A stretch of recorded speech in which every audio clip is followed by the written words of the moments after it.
All right, let's get you guys a check of the forecast here this morning. You can see the radar sweeping around, and we have a few showers showing up, most of those south in the Florida Keys and over on the East Coast. And you can see a couple of these here rolling along the I-95 corridor.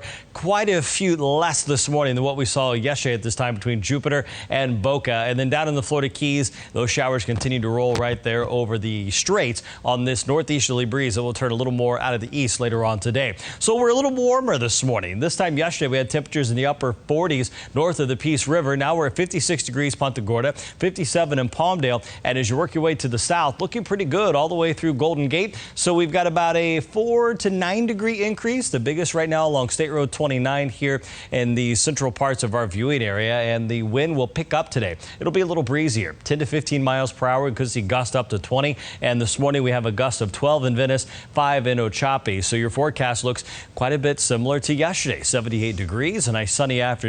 Your sunset time just a minute later at 5:45. Here's a look across the state, and you can see those very light showers along the East Coast. And as we look at the computer model for today, that northeasterly breeze puts a few clouds across southwest Florida, but no rain. By the time we head towards Wednesday, a east wind has established itself, and by Thursday, more out of the southeast. So each day we get a little warmer, and you can start to see the leading edge of the next storm system showing up along the Gulf Coast. Here's a larger scale what's going on across the country. We have a storm system that's going to dump quite a bit of winter weather here through areas of the Central Plains and eventually upper Midwest. Right now, the heaviest snowfall right there from Omaha stretching along 80, and an icy mix now between Wichita and Kansas City. And as we put this into motion over the next couple of days, by this evening, that heavy snow moves into areas around Racine and Chicago, and eventually a large area of showers and thunderstorms starts to develop here along the Mississippi River Valley. And then on Thursday, the jet stream dips far enough to the south that we'll get another winter storm developing behind this.